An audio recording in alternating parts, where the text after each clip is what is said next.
Boa noite. Boa noite. Dessa vez foi o contrário, né? Irmãos, prazer, só agradecer e até amanhã continuo agradecendo pelo privilégio de estar com vocês, com esta mocidade, com esta igreja e com essa liderança que nós tanto amamos. Nós estamos, de fato, nos voltando para o centro, para o núcleo duro da nossa fé. Nós não estamos tratando de nada menos do que quem nós somos. O porquê nós temos na bio do nosso Instagram, assim, cristão, né? Por que nós temos isso lá? Por que é que nós levantamos essa bandeira de vir para a igreja nos domingos? O que é que a Bíblia tem a ver com a nossa vida? Então, nós estamos entrando em um terreno que ele tem dois perigos grandes. Um dos perigos é nós sermos generalistas demais. Pensar que a fé é algo comum, a fé é algo que eu já sei, já entendi. Não há muito o que pensar sobre este núcleo desse cristianismo que eu professo. O outro perigo seria nós pensarmos demais e agirmos de menos. Tornar a coisa toda muito teórica, muito pensativa, reflexiva, mas não viver uma vez que este é um tema profundamente prático. Você percebe que há um imperativo, né? Segue-me, venha, ande comigo. Você precisa seguir o Senhor Jesus. Os evangelhos se constroem, especialmente o evangelho de Mateus, sob esta perspectiva do discipulado. Mas eu tenho pensado discipulado de algumas maneiras que possam ajudar a igreja do Senhor Jesus a caminhar mais e melhor com o seu mestre, que é o Senhor Jesus Cristo. Essas reflexões começaram na pandemia, naqueles momentos mais cruéis, né, que eu creio que todos nós passamos, obrigado. E essas reflexões começaram a gerar uma escrita, né? Na época eu escrevi algumas coisas, surgiu um livro, mas esse livro está guardado, porque ele não pode vir, ele não pode nascer ainda. Porque se ele nascer, ele vai nascer prematuro. Ele precisa viver ainda algumas outras coisas e amadurecer algumas outras coisas que ainda não amadureceu. Mas o nome do livro era Nós, porém, discipulamos. Era a ideia de tu, porém, mas na coletividade. Nós, porém, discipulamos. E é justamente essa perspectiva que eu quero apresentar em 3 momentos, iniciando com a ideia de coletividade. De que Jesus não chama pessoas como indivíduos, mas esse chamado ao discipulado é um chamado coletivo. Nós estamos em uma aliança para com um povo. Um povo está sendo formado e é impossível viver esse discipulado apenas na individualidade. Então nós vamos pensar, primeiro, o discipulado como relacional. Como nós nos relacionamos para então seguir Jesus mais e melhor. Após isso, nós vamos pensar em uma cultura de serviço. Como o discipulado me leva nessa coletividade a servir mais e melhor na igreja do Senhor Jesus. Não está aqui apenas configurando um nome dentro de um hall de membros, mas sendo igreja, vivendo igreja, trabalhando e servindo àquele que nos resgatou. E por último, nós vamos pensar que esse é um chamado de uma coletividade contracultural. Nós estamos contra todo esse fluxo da cultura, das ideologias. Estamos caminhando para outra cidade. Não a cidade dos homens, mas a cidade de Deus. Quando eu estava pensando durante a pandemia sobre discipulado, andar uns com os outros, eu me voltei muito para o livro Comunhão, de Dietrich Bonhoeffer, um teólogo alemão. E em um dos seus trechos mais tocantes, ele diz: nem todos os cristãos têm acesso a esta bênção da comunhão. Os encarcerados, os doentes, os exilados e os que proclamam o evangelho em terras pagãs estão sozinhos. Eles sabem que a comunhão visível é um privilégio. A presença física de outros cristãos é uma fonte de alegria inigualável e força para o crente. Já o encarcerado, o doente e o cristão exilado veem na companhia de outro cristão um sinal físico da presença graciosa do Deus Trino. É graça, e nada menos que graça, o fato de podermos viver em comunidade com irmãos em Cristo. É graça. Poder andar junto, poder compartilhar desta graça em você e você em mim, é um privilégio que a igreja do Senhor Jesus tem perdido. Todos esses temas, entrando nesse chamado, pensando nesse chamado, chamam a nossa atenção para os desafios que nós temos vivido hoje. Nós temos vivido desafios de comunhão imensos, que outrora a igreja não havia enfrentado. Então, nós precisamos colocar-nos face a face e entender por que nossa comunhão tem sido tão difícil. Por que a comunhão daqueles que outrora andavam juntos, agora não funciona mais, eles não andam mais juntos, não servem mais juntos? Por que nós estamos tão dispersos? Por que nós estamos tão autocentrados, voltados para nós mesmos? O que é que está acontecendo? Um diagnóstico e uma cura pretendem vir e surgir das Escrituras. E por isso eu chamo para abrir em Hebreus, no livro de Hebreus, capítulo 10. É um dos textos que nos guiarão nesta reflexão. Como é que nós vencemos esta força maligna que tanto tem nos dispersado, não nos tem feito andar como discípulos lado a lado, mas como discípulos por si mesmos, isolados como ilhas, se bem que não dá para viver assim. O que nós percebemos é que aqueles que vivem isolados como ilhas acabam sendo tragados por Satanás, tragados pelo mundo, uma vez que ninguém consegue viver sozinho. Ninguém consegue viver sozinho. A grande questão aqui é qual comunidade você vai escolher seguir. Qual comunidade você escolherá se integrar e viver nela? Nós não estamos aqui entre uma escolha de viver um cristianismo individual ou um cristianismo coletivo. A escolha, pelo contrário, ela é outra. É viver em uma comunidade que dá no inferno, que leva para longe de Deus, é uma outra comunidade, ou viver na comunidade que está caminhando para o céu. É este o problema central de Hebreus. Se é Paulo, se é Lucas, se são ambos andando juntos, se é outro escritor qualquer, a grande preocupação deste homem inspirado por Deus é chamar a atenção a um povo que está se desviando de ser povo, a um povo que está se desviando dessa figura da união, de andar com Cristo, e de ser unido a Cristo implicar em ser unido um com o outro. Afinal, essa deveria ser a conclusão lógica. Nós vamos para um texto aqui que ele é um dos corações ao lado do capítulo 4, eu digo que são os picos temáticos dessa carta, capítulo 4, você poderia ver até muitos paralelos acontecendo aqui, e é uma transição também de um grande apanhado teológico que o capítulo 4 inicia, a partir do versículo 16, e vai capítulo 5, 6, 7, 8, 9, 10, e o capítulo 10 retoma esse mesmo tema do 4, que é o acesso à presença de Deus por meio de um mediador, que é Jesus Cristo. E nesta transição começam as instruções práticas sobre o viver igreja. E nós precisamos perceber essa dinâmica acontecendo. A dinâmica de que o que Cristo fez por nós é uma porta de acesso para o ser igreja.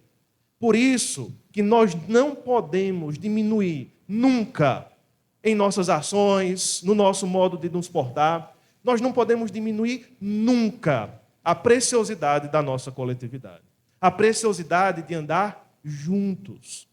E o grande problema que nós temos visto é que as pessoas têm colocado isso para baixo, têm tido um baixo conceito sobre igreja, comunhão, andar juntos, fazer ministério juntos, suar juntos, tudo isso tem sido desprezado por aqueles que têm sido influenciados por este mundo.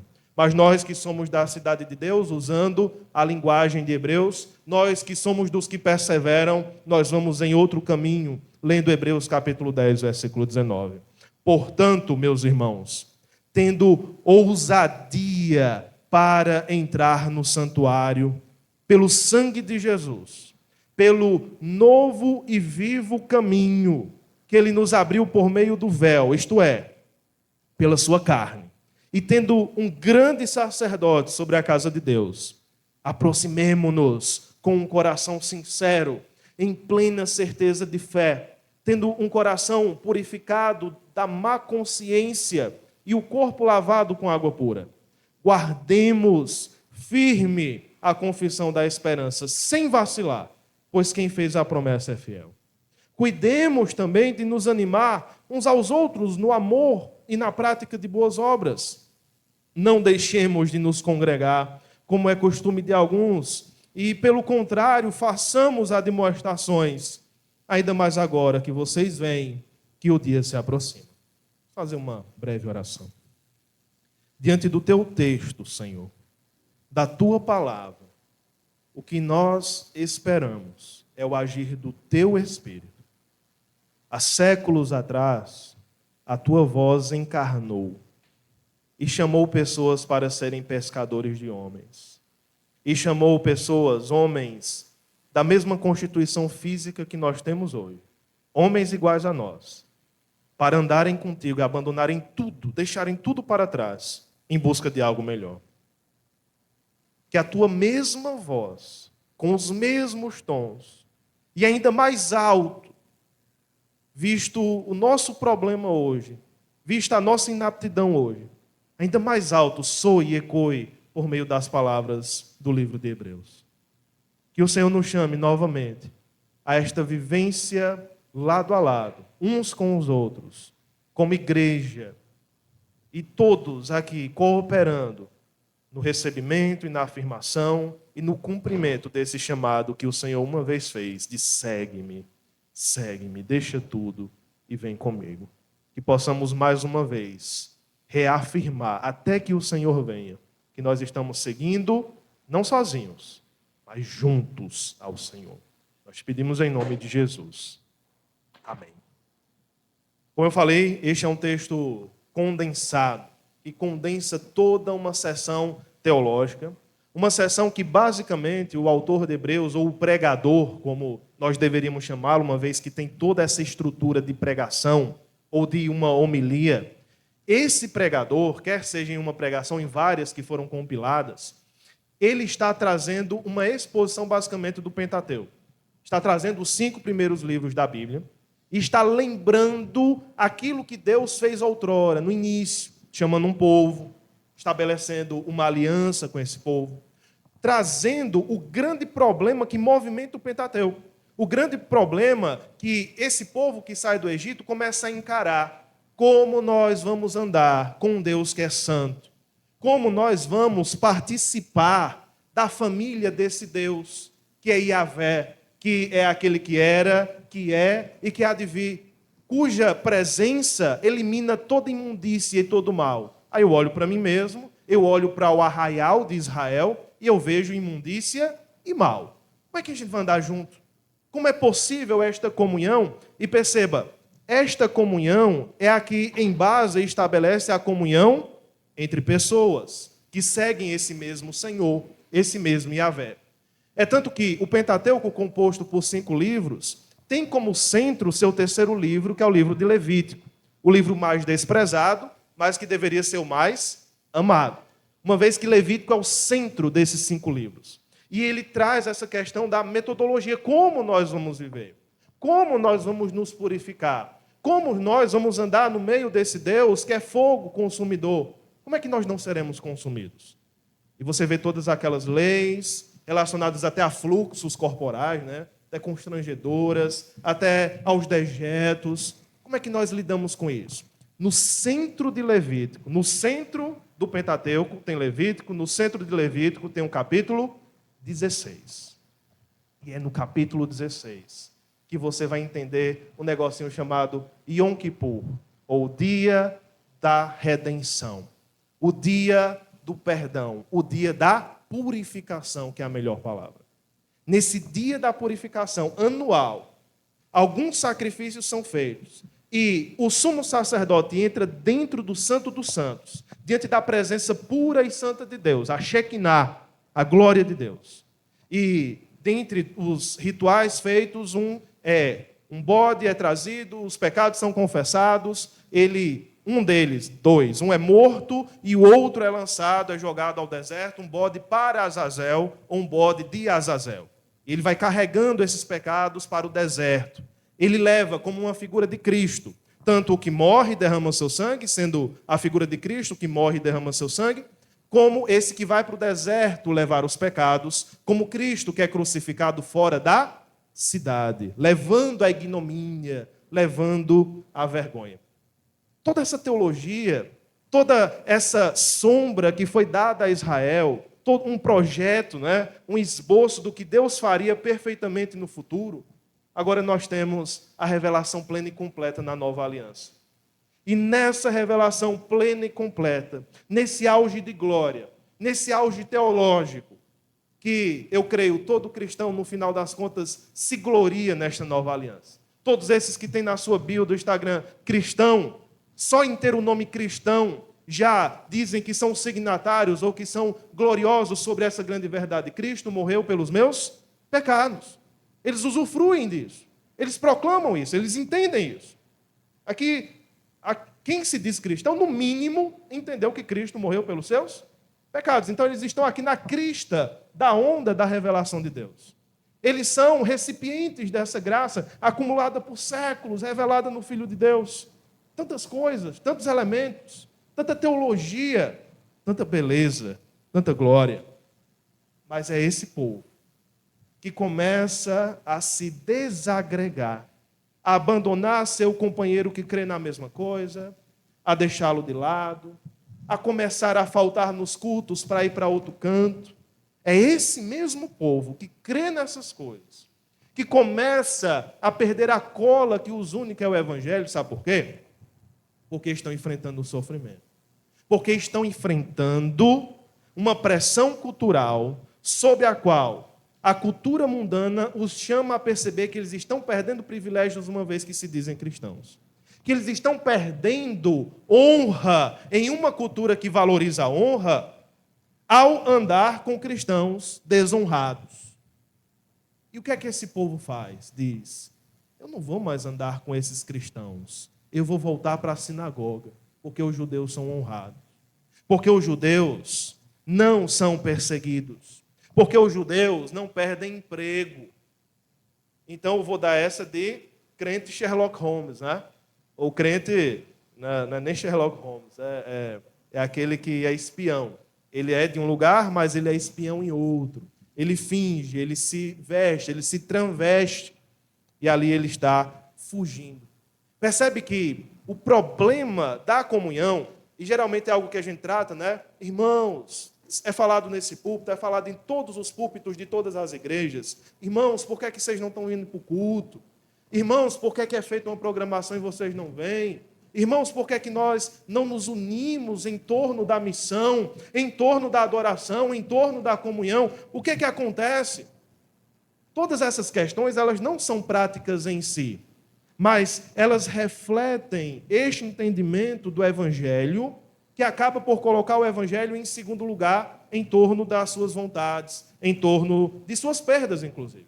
Começam a perder coisas por causa do Evangelho, e aí colocam o Evangelho em segundo lugar. Essa cola, ela vai se dissolvendo sob o solvente do egoísmo. Então, lembre-se, o chamado de Jesus, siga-me, é para pessoas que estavam perdidas, e agora são colocadas em um caminho. Mas o que nós percebemos é que o povo de Deus começa a se perder de novo, quando não anda junto. O que nós percebemos é que um homem, uma mulher de Deus se perde quando não anda com seus companheiros. Esse autocentramento é perdição, é destruição para a alma. Por isso que nesse texto tão denso, com tantas coisas, você vai perceber que as exortações vão nos conduzir para a questão da comunhão. As exortações relacionadas à crença no Evangelho, ao entendimento do discipulado em si, que primeiro é individual, de fato. Venha, você é responsável. Mesmo que sua esposa não siga, você que é marido tem que seguir. Mesmo que seu filho não siga, você que é pai tem que seguir. Mesmo que seus pais não sigam, então você tem que cumprir essa responsabilidade, porque você vai prestar contas diante de Deus. Mas esse primeiro momento individual logo é seguido por um momento comunitário. Porque ao seguir e ouvir esse chamado, você é incluído numa comunidade automaticamente. Não tem como escapar disso. E é por isso que nós vamos percebendo as exortações, nos levando à famosa exortação de não deixar de se congregar. Quero que percebam, meus irmãos, como o texto se constrói. Iniciando no versículo 19, com um portanto. Esse portanto nos leva a entender que é um novo momento, é uma nova argumentação, portanto, meus irmãos, e aí vem este verbo essencial que é o tendo. Portanto, meus irmãos, tendo ousadia para entrar no santuário pelo sangue de Jesus. E ele vai seguindo com outro caminho pelo qual se entra, que é pelo novo e vivo caminho que ele nos abriu por meio do véu, isto é, pela sua carne. E há uma repetição no nosso texto em português, versículo 21, de outro tendo, embora não haja. Aqui é um pressuposto que é o mesmo tendo do versículo 19, repete-se no 21. E tendo um grande sacerdote sobre a casa de Deus. Perceba que este tendo, este NDO, este gerúndio em nossa língua, ele é a base de afirmação sobre a qual as exortações serão feitas. Nós chamamos isso aqui de pressuposição factível. Ou seja, vocês entendem, todo mundo concorda com isso aqui? Quando você entra no hall de membros, você não assina uma declaração de fé, né? Que é para dizer que você ali entendeu os termos e os compromissos teológicos, inclusive você assina embaixo. Diz que você é membro dessa igreja. Não só isso, mas também as deliberações de regimento interno, também de estatuto. Então você assina e aí você se torna. Então, é partindo desta afirmação, entendimento comum, que o autor de Hebreus vai nos exortar. Nós temos, vamos partir daqui, ele está nos convidando para perto de si, dizendo, todo mundo concorda, todo mundo entende o que eu estou falando, tendo ousadia para entrar no santuário. E essa palavra ousadia, ela é belíssima, meus irmãos. Eu vou lhe dizer de onde ela vem. Seu local de origem, a palavra parresia. Ela tem um local de origem sobre o que nós chamamos hoje de lugar de fala. Já ouviu falar de lugar de fala? Né? Um homem vai falar sobre aborto, aí o pessoal ideológico diz, você não tem lugar de fala porque você não é mulher e tal. Vocês já ouviram falar, né? O que acontecia na Grécia? A Grécia era um local muito fundamentado sobre a retórica, sobre a fala. Quem fala bem é alguém inteligente. Quem se expressa bem, tem uma boa retórica, é alguém intelectual. Ser intelectual não é só saber, é saber falar. São os oradores da Grécia. O que acontece é que tem várias pessoas que são vetadas de serem oradoras naquele grande local de defesa ou nos grandes locais de oratória dentro da Grécia. Dentre elas, mulheres e algumas pessoas de baixas castas da sociedade. Escravos, por exemplo, não podiam falar. Surge um movimento, especialmente com a mulher de um senador, chamada Gaia. Essa mulher desse senador, ela começa a dizer, sim, eu quero falar. Eu quero falar. Quem é que vai me impedir aqui? E ela levanta e faz lá suas falas e os homens ficam chocados. E daí surge, tanto nesse movimento dos escravos como das mulheres, de quererem falar, surge a palavra parresia, que é o quê? Coragem. É alguém que busca um lugar de fala que não tinha. Estão entendendo? E está entendendo como o autor de Hebreus vai aplicar essa palavra para nós? Tendo ousadia. Tendo a coragem, só que aí a palavra muda, é óbvio. Nós temos aqui uma ousadia que vai contra as regras, contra os padrões, ela é subversiva. Já no contexto teológico, a questão é de uma ousadia que você tem todo o direito de fazer. É uma ousadia que os direitos já lhe foram adquiridos. É só usufruir. Então, vocês precisam ter ousadia, embora ele parta da pressuposição que todos têm. Aqui é um convite, mais ou menos, a imaginar uma comunidade perfeita. Eu estou pressupondo, irmãos, por exemplo, que todo mundo aqui ora. Uma vez que nós oramos, vamos jejuar também, irmãos, né? Porque todo mundo já ora. Sabe quando o pastor faz isso, né? Em vez de exortar, ele pressupõe que todo mundo está fazendo. Todo mundo já ora, já superamos isso. Agora vamos aprofundar e fazer jejum, fazer tal. É isso que ele está dizendo. Tendo ousadia, pressuponho que vocês têm, para entrar no santuário. E toda a teologia aqui envolvida nós não podemos entrar, mas eu quero dizer para você que a grande questão de Levítico volta para cá, que é a questão do acesso. Como nós temos acesso a um Deus santo? Como chegar diante desse fogo consumidor? Você sabe muito bem, eu sei também, que eu não tenho condições para chegar na presença dele. Nós nos acostumamos. Me parece que esta ousadia torna-se costume. E aqui não é essa ousadia muito proclamada dentro de um novo evangelicalismo, que é ousadia de chamar Deus de amor, de papai. Não, aqui é uma pressuposição de algo que não é você que é o corajoso, que é o bichão, que vai ter coragem, ninguém tem, mas eu tenho. Não. Isso aqui é apenas aceitar o que ele já fez por você. Você aceita? Você vive? Você entende que essa ousadia para entrar no santuário, ela vem através do sangue de Jesus? Do sangue que ele derramou por você? Pense nos primeiros discípulos. Eles estão lá em suas ocupações e o mestre passa e diz: segue. Eles não têm todas as informações. Eles não entendem todas as consequências e ainda mais, eles não entendem o porquê de segui-lo. Mas eles seguem. Eles começam a ver sinais, milagres, maravilhas, as próprias palavras de Jesus. Não, esse homem não é normal. Esse homem, ele só pode ser filho de Deus. Mas o sangue de Jesus não fora derramado ainda. Pense na situação de alguém que segue Jesus antes da cruz.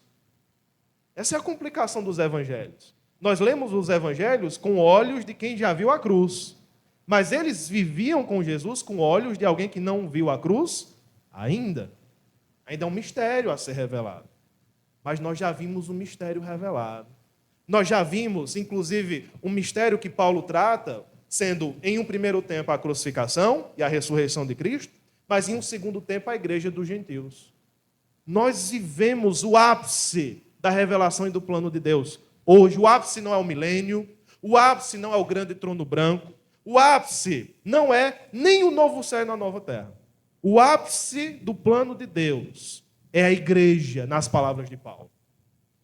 Porque a igreja é a revelação da graça de Deus para o judeu e para o gentil. Hoje, essa ousadia que é nos dada pelo sangue de Jesus, pelo novo e vivo caminho, você lembra de João 14,6? Um novo e vivo caminho aberto por meio do véu, isto é, por sua carne. E aqui ele faz essa aproximação poética, né? Uma vez que o sumo sacerdote chega diante do Santo dos Santos e há um véu entre o lugar santo e o Santo dos Santos, ou o Santíssimo Lugar. Neste véu é aspergido sangue para a purificação de pecados. Mas para entrar na presença de Deus, você tem que entrar através do véu.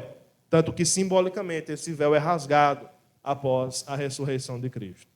Então, no véu da sua carne, e tendo um grande sumo sacerdote sobre a casa de Deus. E toda essa argumentação de que Jesus é o nosso sacerdote, o nosso sumo sacerdote, foi feita, capítulo 5, 6, 7, um sacerdote da ordem de Melquisedeque, que não tem genealogia, que é o grande sacerdote, é um sacerdote 100 dias, um sacerdote eterno. Não é da casa de Levi, é da casa de Melquisedeque. Então, posto a esse caminho, todo mundo aqui concorda com a pressuposição aqui do tendo, espero que todos nós concordemos com o autor de Hebreus, começam as 3 exortações. E aqui muito fácil você perceber. A primeira, aproximemo-nos, versículo 22. A segunda, guardemos a confissão, versículo 23. E, finalmente, a terceira, cuidemos, que chega no nosso ápice aqui da comunhão, do discipulado como um discipulado relacional, como comunhão. E ainda mais, tem uma pista da autoria paulina, na minha visão, uma vez que em cada uma dessas exortações haverá uma virtude da fé, da esperança e, por último, do amor. Quem é que fez isso, né? Foi Paulo? Por isso que essa teoria de que é uma pregação de Paulo, escrita por Lucas, está me agradando muito. Mas vamos ver, né? Se é isso mesmo. Porque as 3 virtudes estão aqui, você vai perceber muito claro. Não é mistério, não. Primeira exortação. Aproximemo-nos com um coração sincero. O que acontece é que um coração envolto em dúvidas, um coração envolto em pecados, e você há de concordar comigo, não consegue se aproximar inteiramente de ninguém. De ninguém. Pense um jovem cujo coração está corrompido pela pornografia, cujo coração está corrompido pelos vários contatinhos que ele tem no celular, as várias conversas, os vários nudes que ele manda, e ele se aproxima de uma moça santa na igreja, uma moça crente, uma moça que faz o devocional, uma moça que jejua, uma moça que não aceita aproximações indevidas antes do casamento. Você acha que esse relacionamento vai dar certo? Se a piedade desta moça for firme até o fim, sem vacilar, uma hora, esse coração incerto, impuro desse rapaz será revelado. Pode não ser revelado para o pastor, mas no namoro vai ser revelado. Porque é um coração que está tentando várias coisas, se satisfazer de várias maneiras, inclusive por meio desse namoro, que talvez ele vislumbre um casamento no qual ele vai se satisfazer sexualmente. Vocês estão entendendo? Um coração dividido não consegue estabelecer relacionamento bom com ninguém. O que é que nós esperávamos aqui, numa situação ideal? Que os dois, desde o namoro, fossem fiéis, colocassem-se em pureza, em espera, guardando-se um para o outro e assim esperando esse matrimônio da parte de Deus. Como dizia Kierkegaard, um coração puro é um coração que deseja uma coisa só, nada mais. Isso é um coração puro. Um coração impuro deseja muitas coisas e ao mesmo tempo. Por isso que não consegue alcançar nada. E essa palavra aproximar-se, a ideia de existir um centro e você vir para esse centro, é justamente o contrário que está acontecendo aqui nesse contexto. Os irmãos estão se afastando. Se afastando. Não estou querendo aqui ser idealista ou nostálgico, não é isso.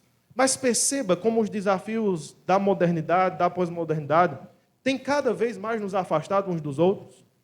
Perceba como as redes sociais, como o nosso tempo gasto em coisas que não edificam, tem nos levado a ter menos tempo um com o outro, a ter menos tempo até de adorar o Senhor, e ainda menos ter comunhão um com o outro. Nós temos que perceber que a nossa força hoje não é de coesão. A força que está operando sobre a Igreja de Cristo, infelizmente, é de dispersão. Qual seria a solução disso? Nós inventarmos novos programas, nós inventarmos novas metodologias. Olha, vamos colocar uma comida aqui. Vamos colocar uma comida gostosa, né? Porque se colocar sopa, o povo não gosta. Vamos colocar pastel, vamos colocar pizza, vamos colocar hambúrguer, que o povo vem. Você acha que vai resolver a situação? Sendo que a questão é que nós não nos aproximamos de Deus primeiro. Por isso que não nos aproximamos uns dos outros. Para quê? Para quê? Para que motivo me dá para eu carregar teu fardo? Para dividir as cargas contigo? Eu não tenho motivo nenhum. Qual é o que é que nós falamos hoje, né? Já bastam os meus problemas. Carregar fardo do outro. Então, você imagina que este ápice de cristianismo, que está nas instruções éticas de Paulo, de Hebreus, de Pedro, que é carregar os fardos uns dos outros, confessar os pecados uns aos outros, andar junto, perdoar uns aos outros, esse ápice da moral cristã, que é o ápice da santidade que todos nós deveríamos estar trabalhando para chegar lá, vai ser alcançado nunca, uma vez que nem juntos nós estamos. Nós nem conseguimos nos aproximar, parece aquela parábola bestinha, mas que é correta, dos porcos espinhos, né, que não conseguem estar juntos porque eles se furam. E aí, para se preservar, eles preferem ficar separados. Vir, não se envolver tanto, ficar por ali. Aproximemo-nos com o coração sincero. Aí vem a primeira virtude cardeal, em plena certeza de fé. E se eu pudesse encontrar um centro nesse texto, estaria nessas duas frases. Tendo o coração purificado, como eu falei, não tem o verbo tendo, mas o coração estando purificado de má consciência e o corpo estando lavado com água pura. Que você imagina que Paulo fez um grande grifo. O autor fez um grande grifo para você olhar para cá. Preste atenção nisso. Porque, de novo, é uma pressuposição. Vocês já têm o coração purificado da má consciência. De que adianta você viver voltando para esses pecados que atrapalham a comunhão, ficar voltando para essa consciência impura, que diz, eu não vou andar com meu irmão, não vou buscar relacionamentos, porque Deus sabe os meus pecados, que eu sou tão mal, eu só vou causar problemas na igreja. Meu irmão, minha irmã, você tem o coração purificado da má consciência. Que a tua má consciência não seja o senhor da tua vida. para guiar tuas decisões, ministeriais, inclusive. Eu não aceito tal liderança, eu não sirvo em tal área, porque eu sou impuro. Deus sabe o quanto eu sou mau. Bem-vindo ao clube. Todos nós somos. Se assim fosse, se pecados ou ser totalmente limpo de qualquer prática de pecado fosse o critério, nenhum de nós estaria aqui. Mas nós temos a consciência purificada. Pense em um judeu comum. O judeu comum cometia seus pecados, não eram grandes pecados, mas eram pecados, inclusive alguns que eles nem percebiam que cometiam. O que é que eles tinham que fazer como sacrifício? Eles tinham que chegar para o sacerdote, se tinha pecados, pedir um holocausto por pecados, se forem pecados que eles não percebiam, pedir outro tipo de sacrifício. O sacerdote faria sacrifícios, inclusive faria sobre si mesmo. O sacerdote às vezes fazia sacrifícios pelos seus próprios pecados e também pelo do povo. Você já pensou, você já parou para pensar o que é que o sangue desses bodes fazia em relação ao pecado? O sangue de bodes, de fato, perdoa o pecado? Você consegue conceber essa imagem de sangue de bode? Já viu um bodezinho, né? Já viu um novilho, um garrote? Já viu? Como é que o sangue desses bichos purificavam de pecado?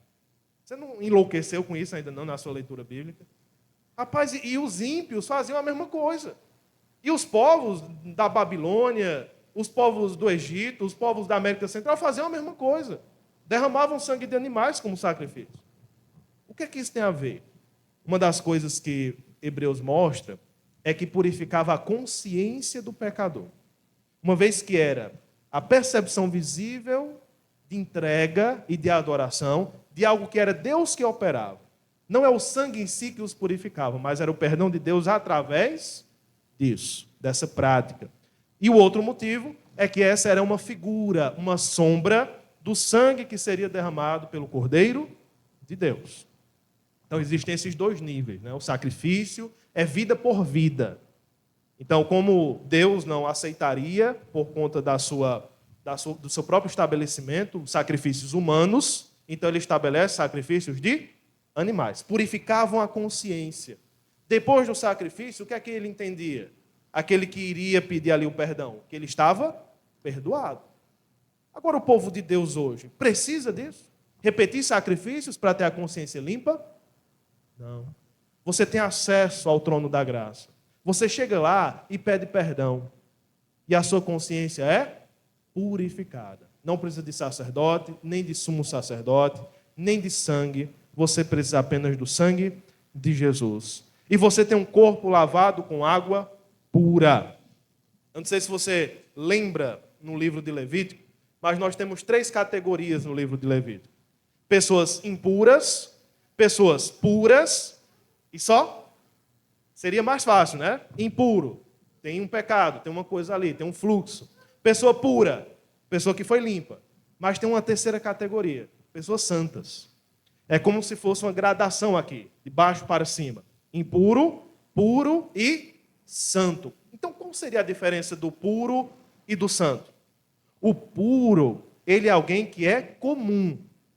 Ele apenas não está sujo, mas ele é comum. O santo está numa categoria acima, é outro nível. Ele está dedicado à adoração. Ele sai da esfera comum e entra na esfera da adoração, que é justamente a ideia dessa segunda frase. É o corpo lavado com água pura. Essa palavra pura é relacionada à pureza da limpeza dos vasos, da limpeza do altar, para dedicar à adoração.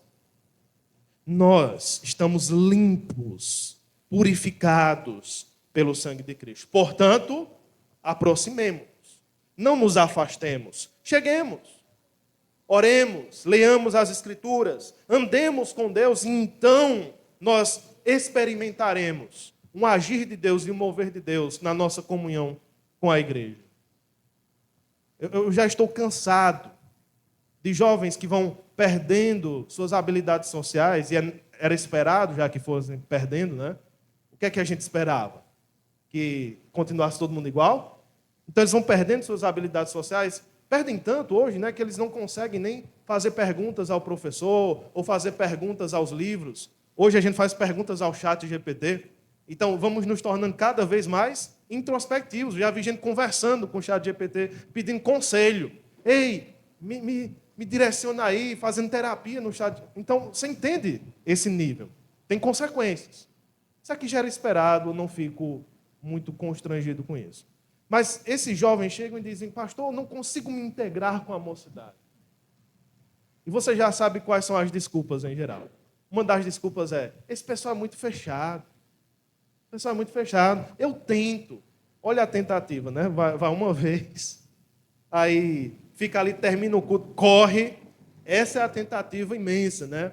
Que foi feita. Mas eu creio, e quando eu converso com essas pessoas, que a solução não é só ficar tentando achar assuntos em comum. Faz parte.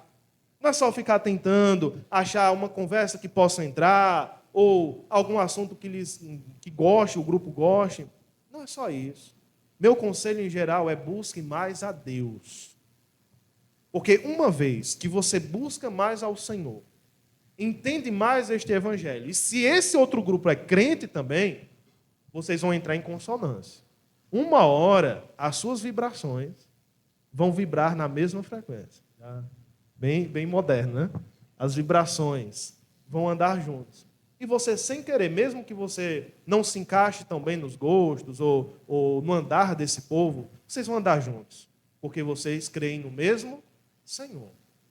Às vezes o problema é que nós somos tão autocentrados que nós queremos que tudo gire em torno de nós mesmos, que todas as atenções se voltem para nós. Qual a solução para isso? É o Evangelho. Sempre é o Evangelho. Isso nos leva a guardar firme, aproximar-se, mas a segunda exortação no versículo 23, guardemos firme a confissão da esperança. Olha, a segunda, primeiro fé, a segunda virtude, esperança. Guardemos firme. A ideia é de segurar. Outras versões trazem segurar, manter. A nossa dissolução, como igreja, como mocidade, como povo de Deus, indica que nós não estamos mantendo uma confissão de fé. Lembra de Efésios capítulo 4? Uma só fé, um só batismo, um só Deus e Pai de todos, o qual é sobre todos, está sobre todos, age sobre todos. Esta unidade está se perdendo uma vez que nós estamos perdendo essa crença em comum. Então, por que eu me dirijo para uma igreja 10 horas da noite para fazer uma vigília, passar a noite lá, sendo que minha cama está lá me esperando em casa? Tem meu ventilador fazendo teco-teco, aquela zoadinha que eu gosto, senão não durmo, né? Se não tiver ela. Por que eu vou me tacar para uma igreja para tomar caldo e passar a noite acordado, orando? Sabe por quê? Porque nós cremos no poder da oração. E todo mundo crê. E se todo mundo crê, todo mundo se movimenta em torno disso. Por que a gente faz um jejum coletivo por um irmão que está passando por um câncer, por exemplo? Porque nós cremos que Deus age por meio da oração. Se cremos, fazemos. Por que nós nos unimos para plantar uma nova igreja?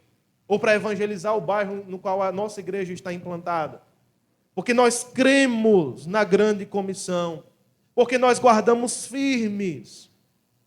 Se você tem passado conferência após conferência, conferência de missões, conferência de evangelismo, pregações após pregações, domingos de missão, isso não movimenta o teu coração, a consequência que você precisa entender é que você não crê. Simplesmente, você não crê. Mas vamos ser mais cuidadosos? Você não crê ainda, espero. No mínimo, você precisa amadurecer a sua fé. Entender que a sua fé, ela abarca a missão. Sem missão, está descaracterizado. Então, vá percebendo como as coisas que nós confessamos, elas movimentam a vida da comunidade. A comunidade guarda uma confissão. Se chega a perseguição aqui, nós temos uma confissão segurada em mãos cerradas. E dita, nós cremos. Cremos em quê? Cremos em um Deus trino. Cremos em quê? Nós cremos que a justificação se dá pela fé. Cremos em quê? E essas crenças, elas serão levadas para os nossos túmulos, se for necessário. Mas antes de serem levadas para os nossos túmulos, elas serão vividas na estrada da vida. Elas serão colocadas em prática, em evidência. Guardemos sem vacilar, pois quem fez a promessa é fiel. Se ele prometeu, e aqui vai o capítulo 11 todinho, por que Moisés negou os prazeres transitórios? Porque ele via uma presença invisível, mas estava ao seu lado. Por que Abraão saiu de sua terra? Porque ele via outra cidade. Quem fez a promessa é fiel. Eu sei que é difícil andar junto, mas não tem outro caminho. O único caminho que o cristianismo tem, porque foi o fundador que assim o quis, é um caminho em comunidade. Seja pequena, seja grande, mas é em comunidade. Quer alguns não aceitem, mas a maioria, você que está aqui, precisa pressionar quem não quer. Que nunca esses dispersos pressionem a igreja a não ser igreja. Que sempre os unidos pressionem os dispersos ou a mudar ou a sair. Porque dispersão não tem nada a ver com guardar firme a confissão. Isso nos leva ao centro do que nós estamos falando. Cuidemos também, em versículo 24, de nos animar uns aos outros no amor e na prática de boas obras. E a exortação ela continua, mas o centro dela é esse cuidemos. Essa palavra cuidemos é a ideia de prestar atenção fixamente, fixar os olhos, prestar muita atenção. E você percebe que nesses três verbos, aproximemo-nos, guardemos, cuidemos, eles estão no português com aquele modo verbal que começa com que, né? Que cuidemos, que guardemos, que façamos. Que modo verbal é esse? Subjuntivo, é esse mesmo, subjuntivo. Que é o modo que nós estamos tentando convencer pessoas. Não é só mandar, mas é convencer. E geralmente é com nós, que nós façamos. Que nós andemos juntos, que nós cuidemos, prestemos atenção na suprema tarefa que é ser igreja, que é nos animar uns aos outros no amor. Se a mesma argumentação de Paulo, que fala que a fé é temporária, que a esperança é temporária, e nos leva ao ápice, no capítulo 13 de 1 Coríntios, ao amor, se é o mesmo padrão aqui, eu entendo que eu estou chegando ao ápice do texto. Cuidemos de nos animar uns aos outros no amor. Por que o autor de Hebreus se movimenta em torno de uma argumentação tão teológica, tão profunda? O que é que o levou a fazer isso? Pessoas que não estão vindo para o domingo à noite. Foi isso. A ausência, a frieza, a falta de consideração. A resolução dos nossos problemas está na revelação de Deus. E deve estar. Porque se assim não estiver, serão apenas palavras de homens para outros homens que terão outras palavras. E nós ficaremos em uma guerra de palavras. Agora, se eu tenho uma autoridade aqui, sem a qual você não é cristão, você precisa ouvi-la. Não porque eu estou falando, mas porque ela fala com você. Se você não quer aceitar essa autoridade, você não ouviu o chamado do segue-me. Cuidemos, prestemos atenção. Aqui para mim envolve um olhar empático, de prestar atenção em cada membro da sua mocidade. Não é grande. Você não vai precisar de um esforço descomunal, fazer uma tabela no ChatGPT de todos os nomes e organizá-los em ciclos. Pelo que eu conheço das nossas igrejas, dá para você fazer a olho nu. Quem está faltando? O que está acontecendo? Quem está desanimado? Cuidemos, prestemos atenção. E sabendo que, ao fazer isso, eu também quero que outros façam por mim. É esse amor mútuo que nos leva adiante. Quando eu estou animado, eu te animo. Quando eu estou desanimado, eu espero o teu ânimo. Uns aos outros no amor e na prática de boas obras. E aqui foi perdido, né? Porque me parece que essa exortação ao amor é mais palatável a nós. Vamos amar, irmãos, vamos ter empatia, vamos prestar atenção. Todo mundo quer isso. E às vezes só cobra do pastor, né?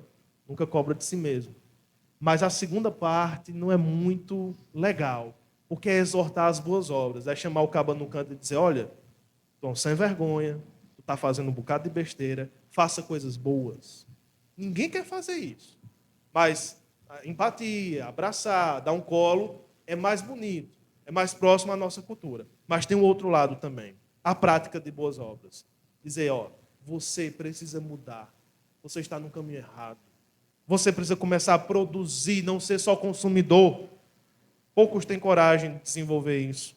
Deveria ser um ministério de todos, não só de alguns.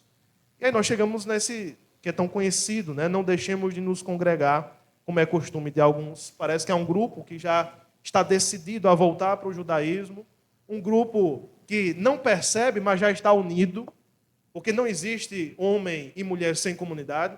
Eles disseram, vamos sair da igreja, nós vamos sair dessa instituição que tanto tem nos trazido sofrimento, mas eles formam outra comunidade.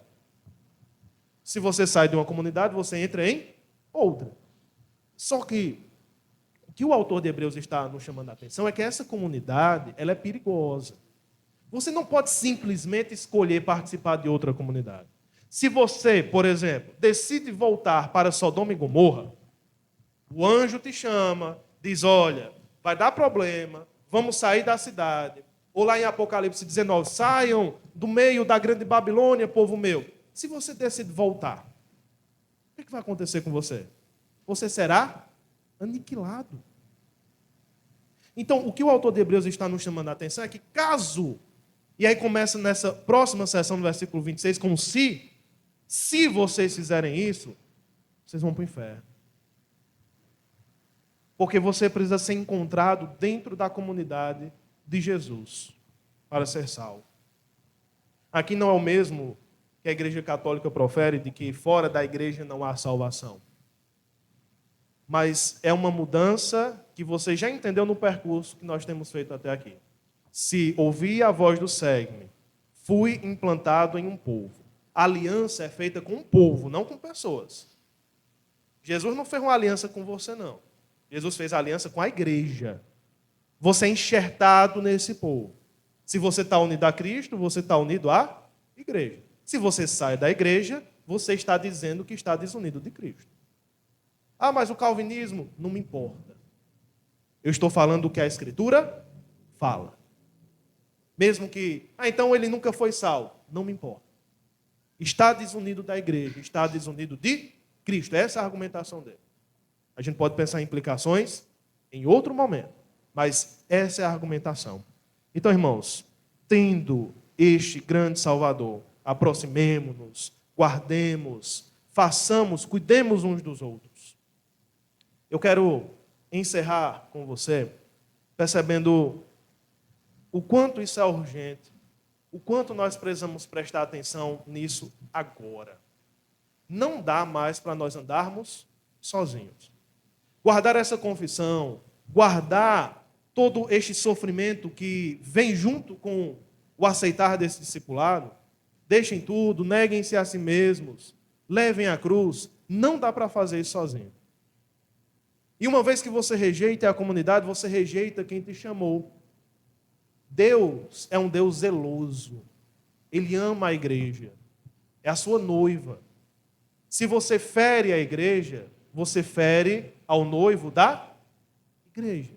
Você fere o cabeça da igreja. Olha o que diz a partir do versículo 27. Lembrando que se vocês rejeitarem, vocês serão rejeitados. Ele diz, pelo contrário, resta apenas uma terrível expectativa de juízo e fogo, vingador, prestes a consumir os adversários. Quem tiver rejeitado a lei de Moisés morre sem misericórdia, pelo depoimento de 2 ou 3 testemunhas.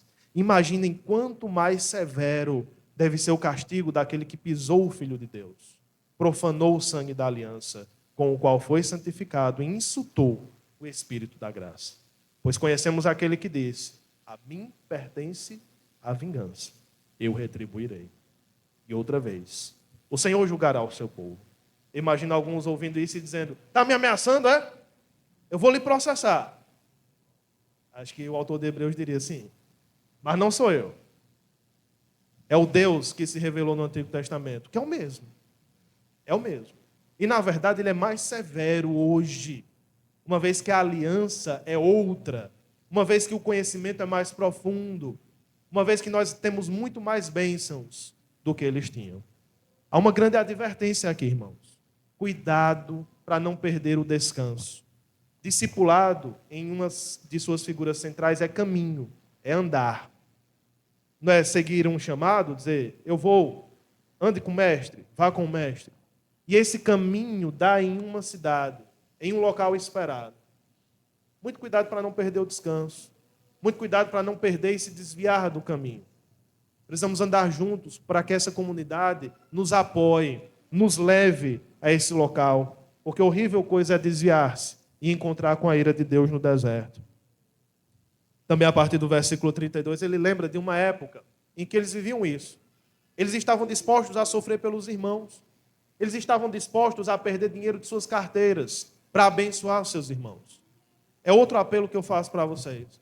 Primeiro é um apelo relacionado à tua vida eterna. Mas o segundo apelo que eu faço a você é relacionado aos tempos que você já viveu. Você viveu tempos dourados, de amor, de disposição, não se esquece deles. Se você não viveu, eu tenho um conselho para você. Pegue emprestado as memórias de outros. Leia biografias, leia a história da igreja. Se você não tem essas memórias, você pode pegar de outros. E você vai ver tempos dourados de amor, de sacrifício, de entrega, de disposição, que você anseia a voltar para esse tempo. Mesmo que não tenha sido o seu, mas que você viva ele. Eu quero viver esse cristianismo junto com os meus irmãos. Eu quero que você lembre que você não pode passar despercebido dentro do povo de Deus. Se você é amado por Deus, se você é querido por Deus, você precisa ser um membro ativo de uma igreja. Por quê? Na disposição de entregar-se pelo outro, você está demonstrando que conhece a Cristo Jesus. Porque também Cristo se entregou pelas pessoas. Disponha-se, sirva, ame, ande junto com as pessoas. Você é tímido, Deus suprirá as suas necessidades. Eu te garanto. Eu te garanto. O teu suprimento necessário é esse hoje, para você vencer a timidez? Ora, dispõe-se. Não, você tem ali uma herança familiar de que você é abusado. Sua cara é cara de gente abusada. Eu te garanto que tem solução também. Não colocar a culpa em teus pais, no teu sangue, no teu DNA. Esse Deus que conseguiu e garantiu acesso no céu, será que ele não consegue resolver esse probleminha seu? Na verdade, você consegue. Você consegue, eu duvido. Você receber uma grande oferta em uma grande empresa que garanta a sua permanência lá se você for sorridente. Eu duvido você não começar a sorrir. Chega e vai ficar doendo aqui o músculo. No instante consegue. Mas para usufruir desse acesso e dessa bênção e dessa disposição a gente não tem. Irmãos, viver a vida cristã é viver com o outro. Quando você entender isso, a tua fé vai amadurecer e você vai perceber que você entrou em outro nível. Você entrou em outro momento. Se isso passou, se isso esfriou, volta. Existe um livro, na verdade é um conto, de Tolstói, que tem 2 contos, A Morte de Ivan Illich e Senhores e Servos. Mas eu destaco Senhores e Servos. É um conto sobre um escravo chamado Nikita e um senhor. E este senhor é muito bruto com seu escravo, é muito mandão, mas ele é cristão. Só que ele tem esquecido a sua fé. E Deus tem chamado ele, a voltar à sua fé, a voltar à sua crença. Mas em um certo momento eles estão na Rússia, congelante, e o cavalo cai, quebra a perna, e eles estão presos num nevoeiro terrível. E provavelmente eles vão morrer. Deixa eu ler o texto final aqui, acerca desse senhor e desse servo. Ele quer se levantar, mas se sente incapaz. Quer mexer as mãos e não pode. Quer mexer os pés? Também não pode. Quer mover a cabeça e a mesma imobilidade. A coisa o espanta, mas não entristece. Compreende que há morte e não se sente desolado. Isso aqui é o Senhor. Lembra-se de Nikita, o servo, que está debaixo dele, aquecido e vivo. Parece-lhe que ele, Vassili Andriete, é Nikita, e que Nikita é ele. Que a sua própria vida não está mais com ele, e sim com Nikita. Atentamente escuta e ouve o respirar e o leve ressonar de Nikita, e diz, ele está vivo, portanto eu também estou vivo. Exclama de si para si. Esse Senhor escolhe abraçar e ser a proteção para o seu escravo sobreviver com o seu calor. Ele lembra-se do seu dinheiro, do seu armazém, da sua casa, das vendas e compras e dos milhões no banco Mironov. É incompreensível como aquele homem que se chama Brekунov dava tanta importância a tais besteiras. É porque ele não sabia o que é verdadeiramente de valor, diz o Senhor. Não sabia o que eu hoje sei. Não é possível me enganar mais, agora eu sei. E ouve de novo o chamado daquela pessoa que já o chamara uma vez. Já vou, Senhor, já vou, responde. E o coração transbordando de uma doce alegria. E depois disso, Vassili Andrietti não viu, não ouviu, nem sentiu mais nada nesse mundo. Morreu. Eu acho belo quando Tolstói, que era cristão, diz: agora ele ouvia e respondia o chamado do Senhor que outrora lhe chamara. E o chamado agora se opera sobre morrer para salvar o seu servo. Morrer para salvar o seu escravo. E uma vez que ele sobreviva, eu sobrevivo nele. Uma vez que meu irmão seja abençoado com a minha vida, eu vivo nele. A graça de Deus flui de mim para ele. E possamos encerrar nossas vidas assim. Vamos orar. Ó Deus, obrigado por tua graça, que uma vez nos chamou.